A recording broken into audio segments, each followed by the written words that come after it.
নিয়ন্ত্রণ হারিয়ে বাড়িতে ধাক্কা মারল ডাম্পার। অল্পের জন্য রক্ষা পেল গোটা পরিবার। বাড়ির মধ্যে ঠাকুমাকে নিয়ে ভোররাতে গভীর ঘুমে আচ্ছন্ন 10 বছরের নাতনি। রবিবার ভোর 4টে নাগাদ বিকট আওয়াজ, তারপরে গায়ের মধ্যে পড়তে থাকে বাড়ির দেওয়াল ভাঙা ইট। কি এমন ঘটল?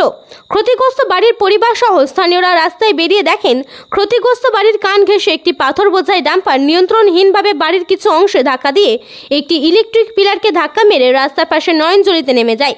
তবে এই ঘটনায় যদিও কেউ গুরুতর আহত হয়নি। বাড়ির দেওয়াল ভেঙে সামান্য আঘাত লাগে 10 বছরের শিশুর বলে জানা যায়। ঘটনাটি ঘটেছে পূর্ব বর্ধমান জেলার মেমারি থানার অন্তর্গত গন্তার বটতলা সংলগ্ন গন্তার লাইব্রেরির সন্নিকট। স্থানীয় সূত্রের খবর, একটি পাথর বোঝাই ডাম্পার রামপুরহাট থেকে সাতকেচিয়া হয়ে মেমারির দিকে আসছিল। হঠাৎ নিয়ন্ত্রণ হারিয়ে একটি বসত বাড়ির কান ঘেঁষে একটি ইলেকট্রিক পিলারে ধাক্কা মেরে নয়নজলিতে ঢুকে যায়। কিছু অংশ ক্ষতিগ্রস্ত হয় বাড়িটির, যদিও গাড়ির ড্রাইভারকে নিরাপত্তার জন্য ক্ষতিগ্রস্ত বাড়ির মধ্যে রেখেছেন পরিবারের সদস্যরা। সকাল হতে স্থানীয়দের ভিড় জমে এলাকায়। স্থানীয়রা স্পিড ব্রেকারের দাবিতে পথ অবরোধ করে। প্রশাসন না এলে পথ অবরোধ চলবে এমনই দাবি করে স্থানীয়রা। কিছুক্ষণ পর ঘটনাস্থলে পৌঁছায় মেমারি থানার পুলিশ আধিকারিকরা। পুলিশ গিয়ে পরিস্থিতি নিয়ন্ত্রণে আনে। পুলিশের হস্তক্ষেপে উঠে যায় পথ অবরোধ। কি করে ঘটলো এমন ঘটনা? যদিও এ প্রসঙ্গে গাড়ির ড্রাইভার বলেন, গাড়িটি চালাচ্ছিল খালাসি, আমি ঘুমিয়ে গিয়েছিলাম। হঠাৎ একটি বিকট আওয়াজ, তারপরেই আমার ঘুম ভেঙে যায়। যদিও যে খালাসি গাড়ি চালাচ্ছিলেন তিনি পলাতক। তিনি বলেন, গাড়িটি রামপুরহাট থেকে পাথর নিয়ে মেমারির দিকে আসছিলেন। মালিক পক্ষ থেকে জানানো হয়েছে বিষয়টি। পরবর্তীতে মেমারি থানার পুলিশ আধিকারিকরা ঘটনাস্থলে দুটি ক্রেন দিয়ে পাথর বোঝাই ডাম্পারটিকে উদ্ধার করে। প্রতিনিধি মৃত্যুঞ্জয় জসের রিপোর্ট, MBS নিউজ। ভোর 4টের সময় একটা মর্মান্তিক দুর্ঘটনা ঘটেছে এবং এই জায়গাটা এমন একটা জায়গায় এসে পৌঁছেছে যে প্রতিনিয়ত এরকম একটা করে একটা অ্যাক্সিডেন্ট এখানে হতেই থাকে।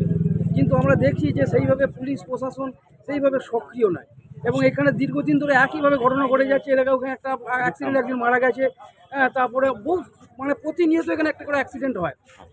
আমরা চাইছি এখানে যে সমস্ত গাড়িগুলো যাচ্ছে তাদেরকে একটুখানি অবশ্যই সতর্কভাবে গাড়ি চালাতে হবে। যেভাবে হাই স্পিডে গাড়িগুলো চালাচ্ছে, যেভাবে উদ্দাম গতিতে চালাচ্ছে, তাতে এত জনবহুল এলাকা একটা মার্কেটের ভিতর দিয়ে যেভাবে গাড়িগুলো যাচ্ছে, তাতে যে কোনো সময় আরও বড় দুর্ঘটনা ঘটে যেতেই পারে। সামনে একটা স্কুল আছে, হ্যাঁ, এখানে তো সবই আছে। এখানে একটা খেলার মাঠ আছে, একটা চিলড্রেন পার্ক আছে, বাচ্চাদের স্কুল আছে, লাইব্রেরি আছে।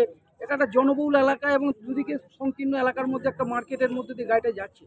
এখানে আমরা চাইবো যে প্রশাসন এখানে অবশ্যই এখানে একটু সতর্ক হোক। অবশ্যই এখানে স্পিড ব্রেকার বসানোর দরকার আছে। তার কারণ হচ্ছে 2-3টে রাস্তা আপনার মেন রাস্তার দিকে আসছে আউটসাইড থেকে, সেখানেও একটু ডেঞ্জারাস। স্কুল যখন চালু হয় তখন প্রচুর ছেলেমেয়ে এখান থেকে যাতায়াত করে। আমরা প্রশাসনের কাছে একটাই আর্জি রাখছি যে আপনারা এখানে একটু সতর্কভাবে চলুন এবং এখানে যে সমস্ত গাড়িগুলো এই রাস্তা দিয়ে যাতায়াত করছে তাদের অন্তপক্ষে একটু সতর্কভাবে চালাতে বলুন এবং এখানে অবশ্যই স্পিড ব্রেকার লাগাতে হবে। তাহলে আগামী দিনে আরও বড় ধরনের দুর্ঘটনা ঘটতেই পারে। আপনার নাম? আমার নাম সুকুমার নন্দী, স্থানীয়। আমি আমার বাড়ির সামনে এই ঘটনা ঘটেছে।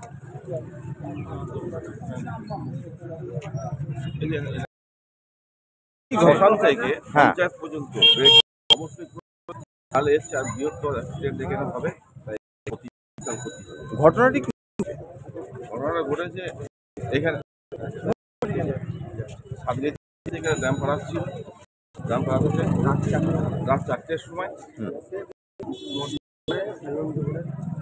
রাত 4টের সময় এখানে লালটু রজকের বাড়িতে গাড়িটি ঢুকে যাওয়ার ফলে বাড়ির বেশ কিছুটা ক্ষতি হয়।